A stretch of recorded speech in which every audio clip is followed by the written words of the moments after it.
नमस्कार दोस्तों, मैं आप सभी के लिए लेके आई हूँ बीपीएससी बिहार शिक्षक भर्ती हेतु यूथ कंपटीशन टाइम्स का प्रैक्टिस सेट नंबर 9। इसके पहले हम 8 प्रैक्टिस सेट कंप्लीट कर चुके हैं। आज हम सॉल्व करेंगे 9वां प्रैक्टिस सेट। ये न्यू सिलेबस पर आधारित प्रैक्टिस सेट है जो कि आपके एग्ज़ाम में बेहद ही हेल्पफुल साबित होगा। यदि आप चैनल पर नए हो तो चैनल को सब्सक्राइब अवश्य करें ताकि आपको नोटिफिकेशन मिलता रहे। समान अध्ययन के प्रश्नों को हम देखेंगे यहाँ पे। चलिए शुरू करते हैं। पहला क्वेश्चन, निम्नलिखित में से कौन सा विद्वान आर्यों के तिब्बत होम थ्योरी से संबंधित है? तो इसका राइट आंसर है सी, दयानंद सरस्वती संबंधित हैं। अगला क्वेश्चन है, बौद्ध धर्म महायान और हीनयान में किस शासक के शासनकाल के दौरान विभाजित हुआ था? ये विभाजित हुआ था कनिष्क के शासनकाल में। चौथी बौद्ध संगति भी कनिष्क के शासनकाल में हुई थी। आप साथ ही साथ इसे भी ध्यान रखेंगे। अगला क्वेश्चन है, जब इब्न बतूता भारत आया था तो उस समय दिल्ली सल्तनत का शासक कौन था? तो इब्न बतूता जब भारत आया था तो दिल्ली का शासक मोहम्मद बिन तुगलक था। अगला क्वेश्चन है, मध्यकालीन भारत में निम्नलिखित में से किसने पहली बार युद्ध में तोपों का इस्तेमाल किया था? तो इसका राइट आंसर है ए, बाबर के द्वारा सबसे पहली बार युद्ध में तोपों का इस्तेमाल किया गया था। अगला प्रश्न है, ब्रिटिश भारत की राजधानी किस वर्ष कलकत्ता से दिल्ली स्थानांतरित की गई? तो ब्रिटिश भारत की राजधानी दिल्ली स्थानांतरित हुई कलकत्ता से 1911 में। अगला क्वेश्चन है, निम्न में से किस भारतीय को ब्रिटिश राजतंत्र द्वारा नाइटहुड की उपाधि दी गई थी लेकिन जलियांवाला बाग नरसंहार के बाद उन्होंने इसे वापस कर दिया? इसका राइट आंसर है सी, रविंद्रनाथ टैगोर ने। अगला प्रश्न, औपनिवेशिक भारत में अंग्रेजी शासन के विरुद्ध अपनी सक्रियता के लिए प्रसिद्ध एक प्रमुख पख्तून अहिंसक आंदोलन खुदाई खिदमतगार के संस्थापक निम्नलिखित में से कौन थे? इसका राइट आंसर है डी, अब्दुल गफ्फार खान। इन्हें खुदाई खिदमतगार भी कहते थे। ये लाल कुर्ती दल के नेता थे, खान अब्दुल गफ्फार खान। अगला क्वेश्चन, वर्ष 1932 में महात्मा गांधी ने ब्रिटिश सरकार के भारत की निर्वाचन प्रणाली को जातिगत आधार पर पृथक करने के फैसले के विरोध में किस जेल में भूख हड़ताल की थी? तो ये जेल था यरवदा जेल जो कि पूना में है। अगला क्वेश्चन देखते हैं, वर्ष 1915 के किस महीने में महात्मा गांधी ने नस्लवादी शासन के खिलाफ अपने सफल आंदोलन के बाद आखिरकार दक्षिण अफ्रीका से वापसी की थी? इसका राइट आंसर है ए, जनवरी 9 जनवरी 1915 में गांधी जी वापस आए थे इंडिया। 60वां क्वेश्चन है, वर्ष 1930 में आयोजित गोलमेज सम्मेलन के संबंध में सही विकल्प चुने। तो इसका सही विकल्प है बी, डॉक्टर बी.आर. अम्बेडकर ने सभी तीनों सम्मेलनों में भाग लिया था। अगला प्रश्न, निम्नलिखित में से कौन सा ज्वालामुखी के सबसे विस्फोटक प्रकार का उदाहरण है? तो सबसे विस्फोटक प्रकार का उदाहरण कॉल्डेरा कुंड ज्वालामुखी का है। अगला क्वेश्चन है, निम्नलिखित में से कौन सा हिल स्टेशन यानी पर्वतीय पर्यटन स्थल मध्य हिमालय में स्थित है? तो ये दार्जिलिंग में स्थित है। Right answer is B. अगला प्रश्न है, किस भारतीय राज्य में भूसी झील स्थित है? भूसी झील स्थित है महाराष्ट्र में। अगला प्रश्न है, बायोमास का पिरामिड एक आरेख है जो खाद्य श्रृंखला के प्रत्येक स्तर पर जनसंख्या को दर्शाता है। इसके अनुसार उच्चतम बायोमास के साथ आधार पर अपना स्थान ग्रहण करता है या करते हैं? तो इसका राइट आंसर है, आइए इसका ऑप्शन देखते हैं। ये किसके अनुसार आधार ग्रहण करता है? तो इसका राइट आंसर है ए, उत्पादक यानी प्लांट, पेड़ पौधे। अगला क्वेश्चन, वन संरक्षण के संदर्भ में नौदन्य आंदोलन 1984 में डैश के द्वारा शुरू किया गया था? तो इसका राइट आंसर है Vandana Shiva, D is right option. अगला प्रश्न है रेड डाटा बुक में किसका विवरण दर्ज होता है? तो रेड डाटा बुक में विवरण दर्ज होता है संकटग्रस्त पौधों व जीवों का।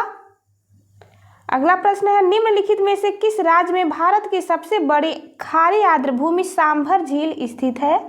सांभर झील स्थित है राजस्थान में।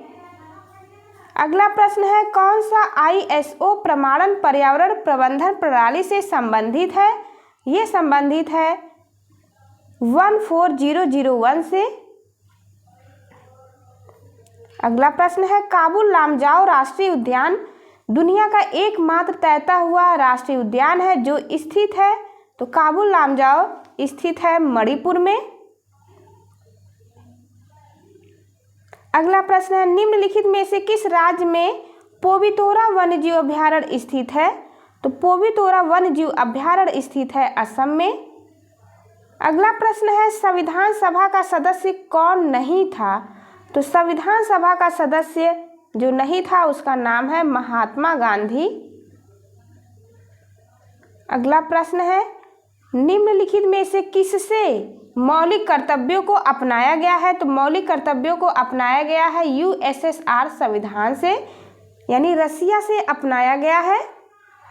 अगला प्रश्न है क्वेश्चन नंबर 73 देखते हैं भारत के संविधान का निम्नलिखित में से कौन सा अनुच्छेद अल्पसंख्यकों के हितों के संरक्षण से संबंधित है? ये संबंधित है अनुच्छेद 29। अगला प्रश्न है संविधान का निम्न में कौन सा अनुच्छेद राज्य की लोक सेवाओं में न्यायपालिका को कार्यपालिका से पृथक करने के लिए कदम उठाने हेतु राज्य को निर्देशित करता है? इसका राइट ऑप्शन है अनुच्छेद 50। ये इंपॉर्टेंट अनुच्छेद है, आप ध्यान रखेंगे। अगला प्रश्न है क्वेश्चन नंबर 75 भारतीय संविधान की प्रस्तावना में उल्लिखित न्याय को किस रूप में स्वीकारा गया है? इसका राइट आंसर है डी, यानी राजनीतिक न्याय, आर्थिक न्याय और सामाजिक न्याय। इन तीनों की बात संविधान में की गई है, इसलिए राइट ऑप्शन है सभी विकल्प सही हैं। अगला प्रश्न है भारतीय संघ की कार्यकारी शक्ति और भारतीय संघ की रक्षा बलों की सर्वोच्च कमान निम्नलिखित में से निहित है, तो ये किस में निहित है? इसका राइट ऑप्शन है बी, राष्ट्रपति में। अगला प्रश्न देखते हैं निम्नलिखित में से कौन निर्धारित करता है कि कोई विधेयक धन विधेयक है या नहीं? इसका राइट आंसर है सी, लोकसभा का अध्यक्ष यह निर्धारित करता है कि कोई विधेयक धन विधेयक है या नहीं। अगला प्रश्न है राज्यों की महाधिवक्ता की नियुक्ति कौन करता है? तो राज्यों की महाधिवक्ता की नियुक्ति राज्य के राज्यपाल के द्वारा की जाती है।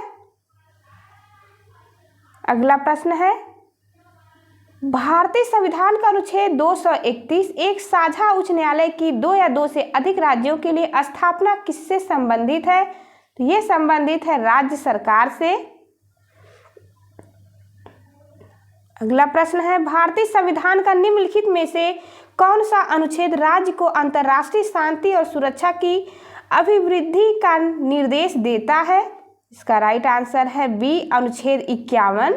ये अंतर्राष्ट्रीय शांति की बात की गई है अनुच्छेद 51 में। अगला प्रश्न है किस भौतिक मात्रा का सीमेंस में मापन किया जाता है? तो सीमेंस में मापन किया जाता है विद्युत चालकता का। मोस्ट इंपॉर्टेंट क्वेश्चन है। अगला प्रश्न है एक उपकरण जिसका उपयोग यह परीक्षण करने के लिए किया जा सकता है कि कोई वस्तु आवेश प्रवाहित ले जा रही है या नहीं, तो इसका राइट आंसर है इलेक्ट्रोस्कोप से। अगला प्रश्न जब किसी वस्तु पर बाहरी बल न लगे तब तक स्थिर वस्तु स्थिरावस्था में ही रहती है, या यदि वह गतिशील है तो निश्चित गति से एक सरल रेखा में गतिशील रहती है। यह कौन सा नियम बताता है? तो ये जड़त्व का नियम है। अगला प्रश्न लैक्टोमीटर, हाइड्रोमीटर जहाजों और पनडुब्बियों को डैश के आधार पर डिजाइन किया गया है। ये डिजाइन किया गया है आर्किमिडीज सिद्धांत के आधार पर। अगला प्रश्न है किस वैज्ञानिक ने प्रकाश के तरंग सिद्धांत को प्रस्तावित किया? तो प्रकाश के तरंग सिद्धांत को प्रभावित किया है, option B is right answer, Christiaan Huygens ने। क्वेश्चन नंबर 86, निम्नलिखित में से किस विधि का प्रयोग करके हम विलयन में से ठोस विलय को विभक्त कर सकते हैं? तो विलयन में से ठोस विलय को विभक्त करने की प्रक्रिया कहलाती है वाष्पीकरण। अगला प्रश्न है, रेडियोधर्मिता की एसआई इकाई क्या है? तो इसका राइट आंसर है बैकुरल। रेडियोधर्मिता की एसआई इकाई बैकुरल है। अगला प्रश्न है, अम्ल के संपर्क में आने पर नीला लिटमस डैश हो जाएगा। तो नीला लिटमस लाल रंग हो जाएगा। आप इसे अनिल ट्रिक से याद कर सकते हैं, यानी अम्ल नीले से लाल हो जाएगा। अगला प्रश्न है, पानी की कठोरता की जांच करने के लिए किस विधि का प्रयोग किया जाता है? तो पानी की कठोरता की जांच करने के लिए साबुन से झाग बनाना, इसी विधि का प्रयोग किया जाता है। अगला प्रश्न है, टेफ्लॉन नामक ब्रांड नाम किस बहुलक का प्रतिनिधित्व करता है?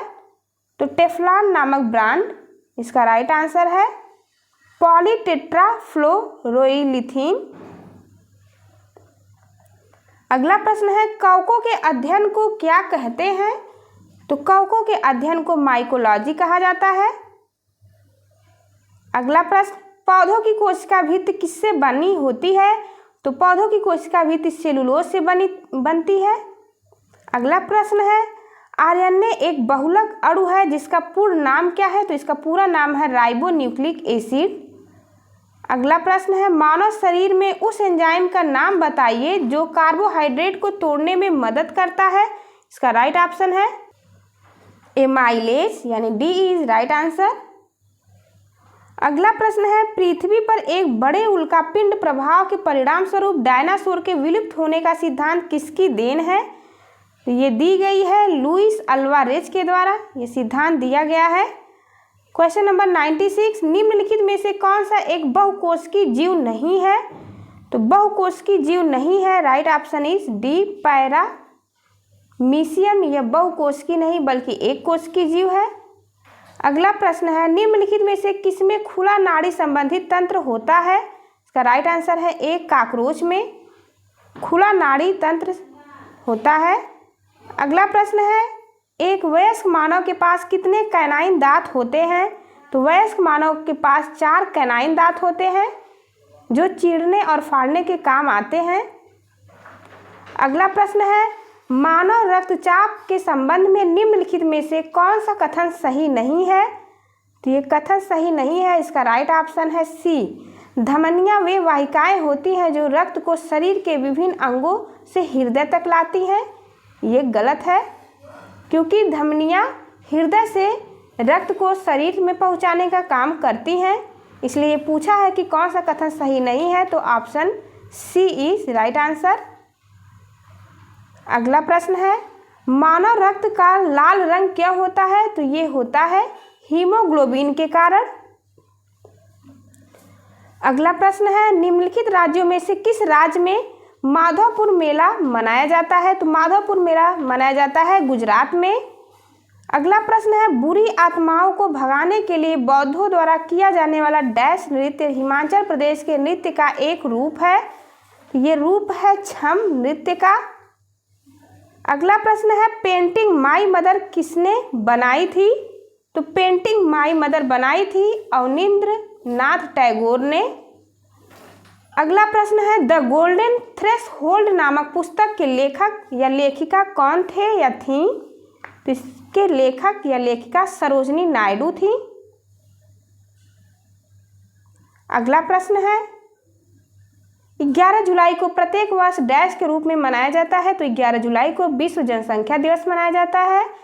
7 अप्रैल को विश्व स्वास्थ्य दिवस मनाया जाता है और 5 जून को पर्यावरण दिवस मनाया जाता है। 22 मार्च को जल दिवस मनाया जाता है। आप चारों को ध्यान रखेंगे, चारों मोस्ट इंपॉर्टेंट है। अगला प्रश्न है, निम्नलिखित में से किसने भारत रत्न लेने से इनकार कर दिया था? तो भारत रत्न लेने से इनकार किया था मौलाना अबुल कलाम आज़ाद ने। अगला प्रश्न है लोना शब्द का प्रयोग किस खेल में किया जाता है? तो लोना शब्द का प्रयोग कबड्डी के खेल में किया जाता है। अगला प्रश्न है स्वतंत्र भारत की टीम के प्रथम टेस्ट क्रिकेट कप्तान कौन थे? इनका नाम था लाला अमरनाथ। अगला क्वेश्चन है भारतीय कृषि अनुसंधान परिषद यानी ICAR का राष्ट्रीय केला अनुसंधान केंद्र कहाँ स्थापित किया गया है?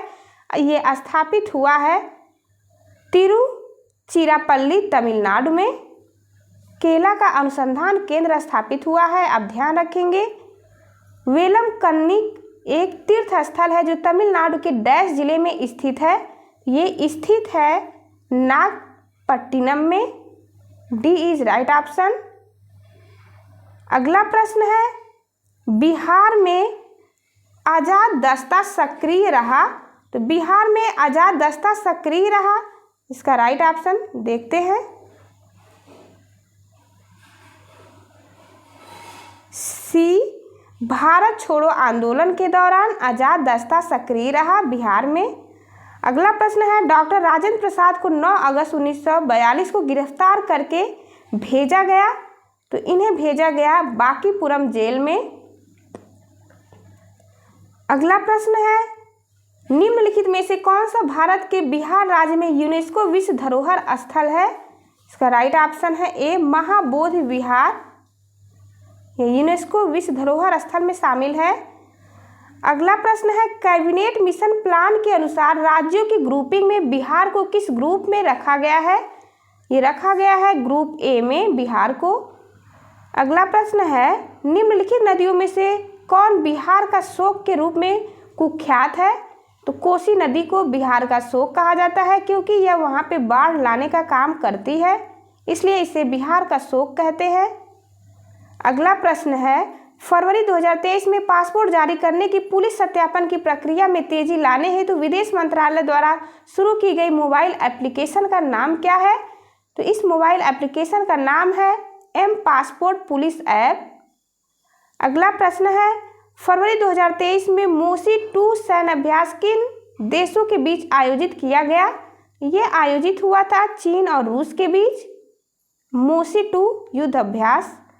अगला प्रश्न है फरवरी 2023 में भारत ने किस देश के साथ द्विवार्षिक प्रशिक्षण अभ्यास डस्टलिक 2023 के चौथे संस्करण का आयोजन किया? तो डस्टलिक युद्ध अभ्यास होता है भारत और उज्बेकिस्तान के बीच। अगला प्रश्न है जो कि सेकेंड लास्ट क्वेश्चन है फरवरी 2023 में यूएस चैम्बर्स ऑफ कॉमर्स द्वारा जारी इंटरनेशनल आईपी इंडेक्स में 55 प्रमुख भारतीय अर्थव्यवस्थाओं में भारत का क्या स्थान है? तो इसका राइट आंसर है बी 42वां स्थान है भारत का।